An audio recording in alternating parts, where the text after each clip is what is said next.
I'm Professor Jayant Panda, Head Department of Medicine, SCV Medical College, Cuttack, and I'm the Nodal Officer for Critical Care Training during COVID-19 of Department of Health and Family Welfare, Government of Odisha.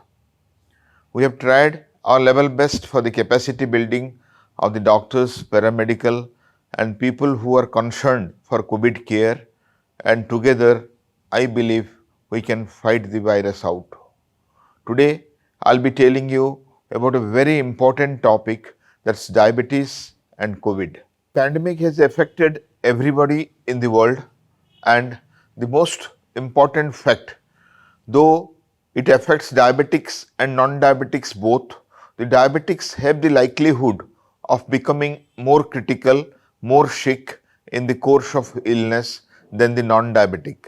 So their course of the disease is more turbulent. They are more likely to go to moderate disease, severe disease, get into the ventilator and die. And the diseases like respiratory diseases, the cardiovascular diseases, the hypertension, they are also associated with COVID comorbidity, and out of all, the diabetes is very prevalent, and all this together make the prognosis of diabetes still worse. Taking the risk factors for severe COVID-19 disease, the epidemiological factors like older age, pre-existing pulmonary disease, chronic kidney disease, diabetes, history of hypertension, history of cardiovascular disease, obesity, surgery during the incubation period are very important in making our patient more sick.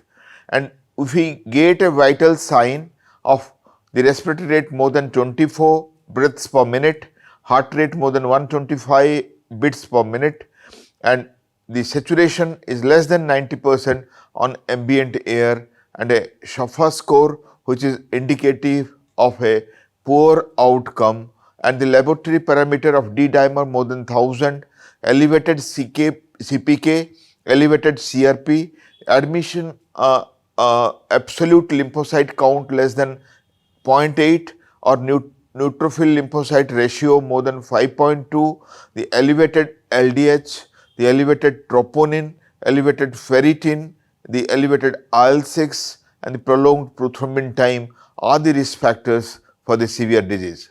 The diabetes and COVID-19 risk, the myths, fact and the hypothesis, the overall things are, they are not more likely to get COVID-19.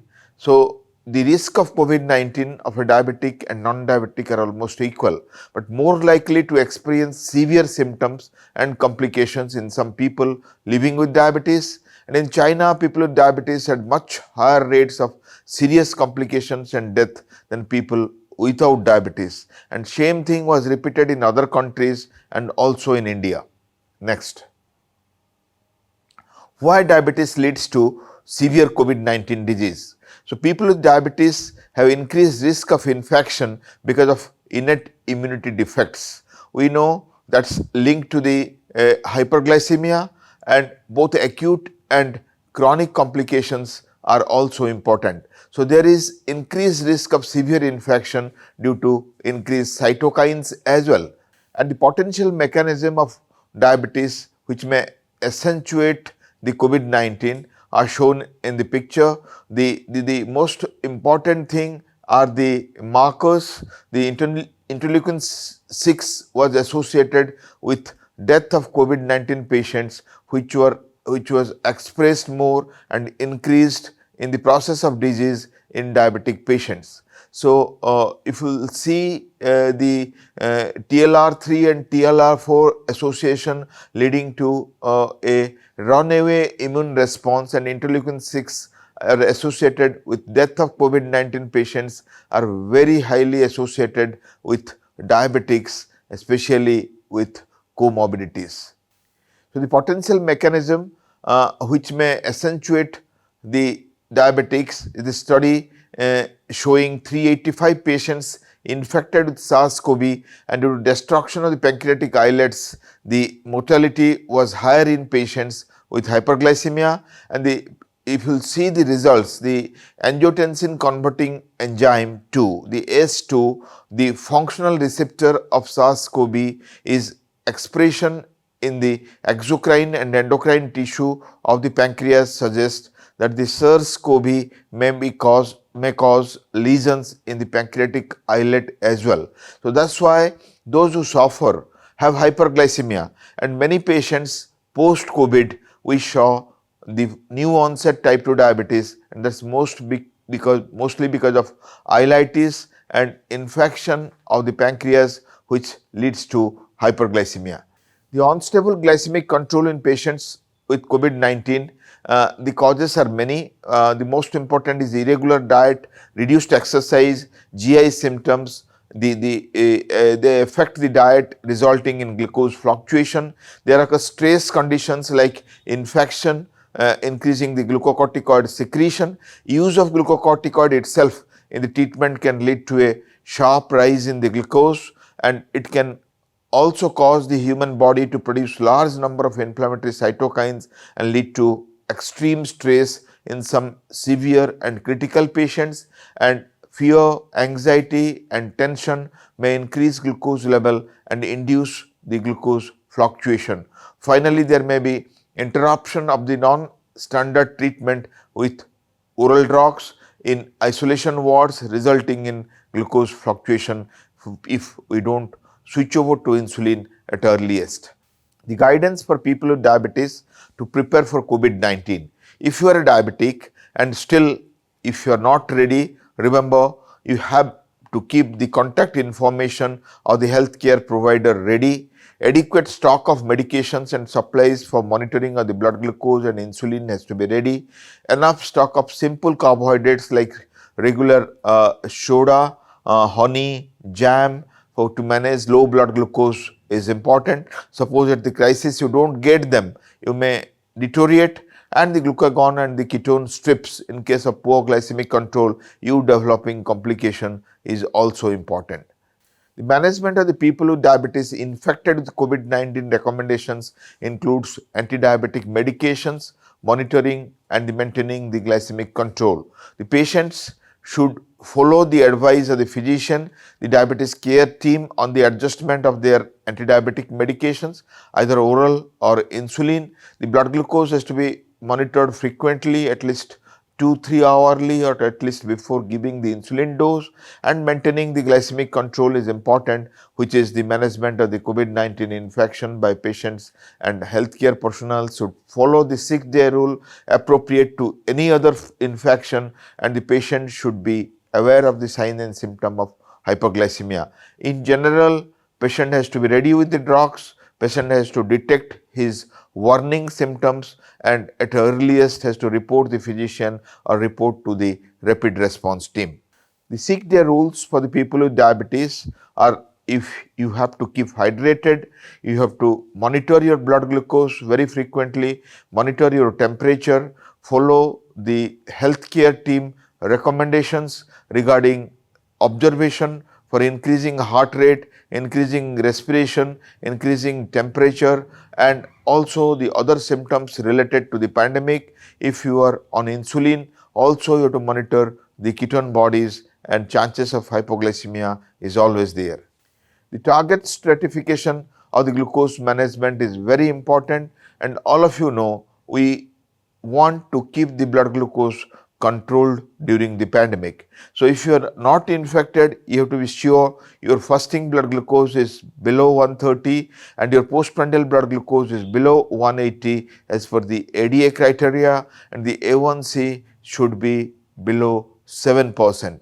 And if you are in the casualty, in the HDU, in the ICU, or at the moderate or the severe disease, the most important factor, your blood glucose should be maintained between 140 to 180 mg/%.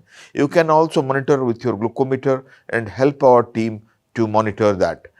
The therapeutic principle of glucose management is the insulin treatment is the first choice of diabetes combined with severe COVID-19 infections.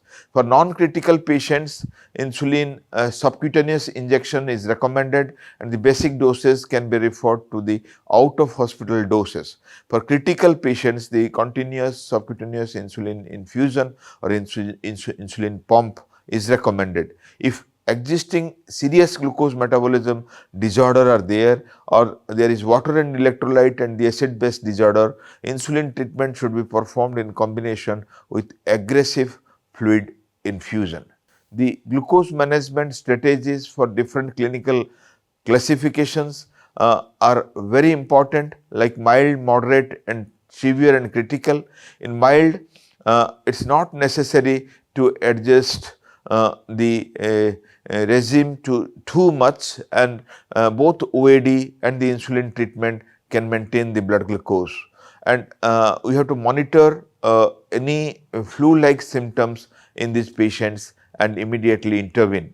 In moderate patients, all of us know we have to maintain the original regimen and adjust the blood sugar to control it perfectly, and switch to OAD. From OAD we can switch to insulin for patients with obvious COVID-19 symptoms who can't eat regularly, and suggest the switching premix insulin, the basal bolus regimen or insulin pump depending on the situation. If patient is very fairly controlled and at home isolation, we can go for 2 doses premix. If patient is in hospital, we can titrate, we can go for a basal bolus regimen, and if patient is in ventilator and critically sick in a ICU unit, we can go for the continuous insulin infusion titrating the blood sugar.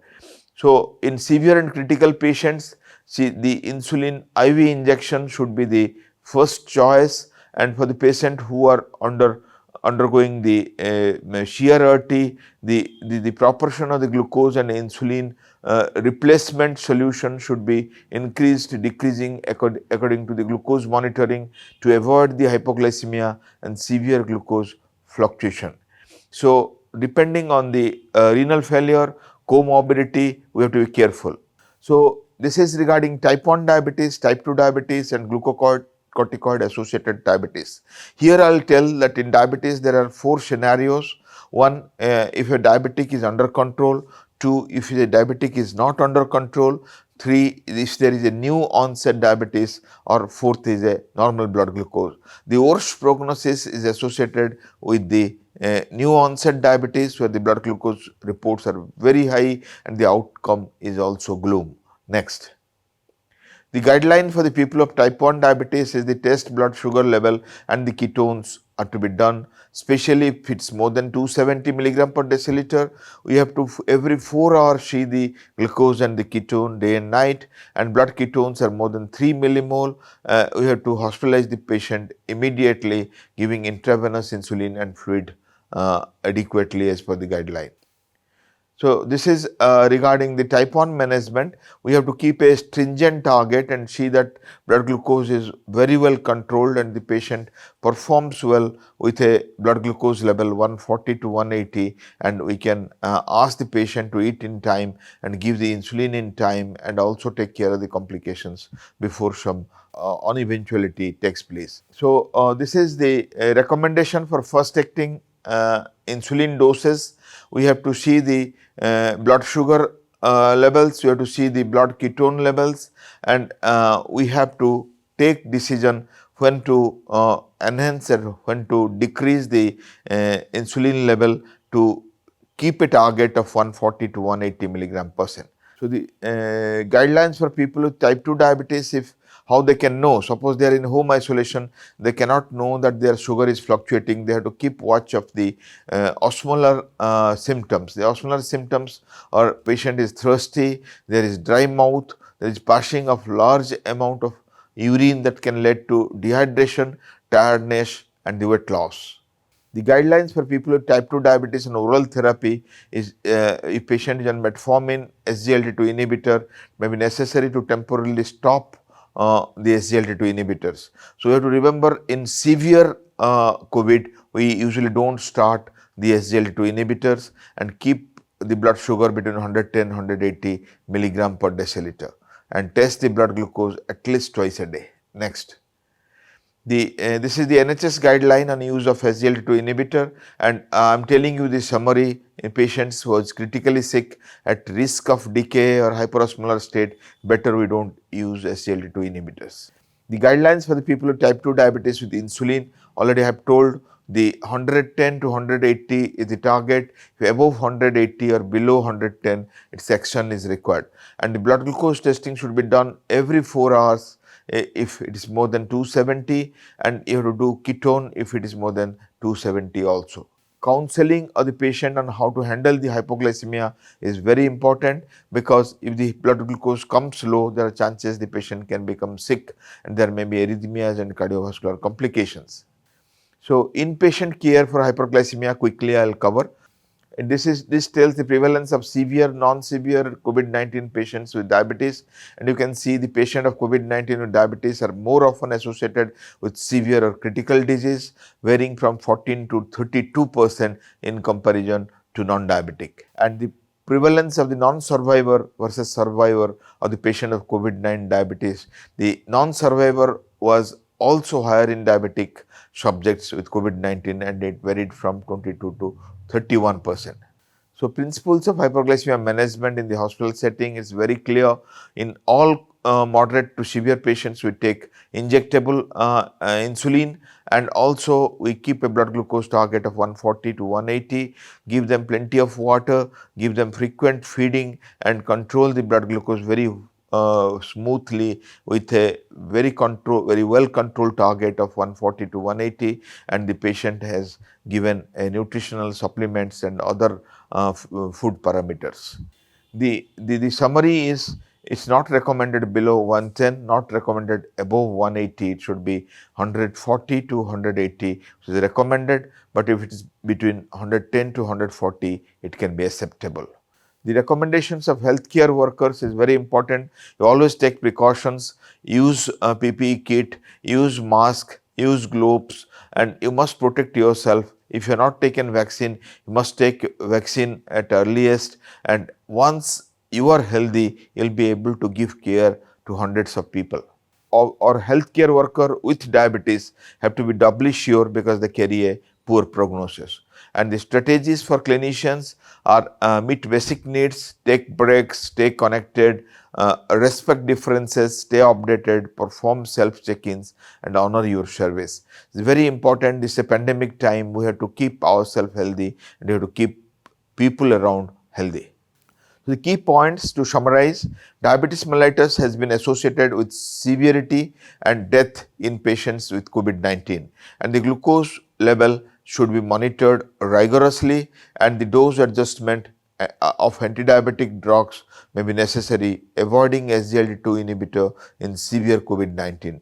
And the patient tailored therapeutic strategies, multidisciplinary team approaches, and the lower thresholds for hospitalization of the patients with diabetes and COVID-19 may impact positively on their outcomes. It's very important we watch these patients, if needed, to admit them from the beginning, though they require home isolation, and monitor them very closely, investigation wise, clinically, start the drugs in time, and maintain all risk factors perfectly so that they can perform well and we can save a diabetic patient during the pandemic.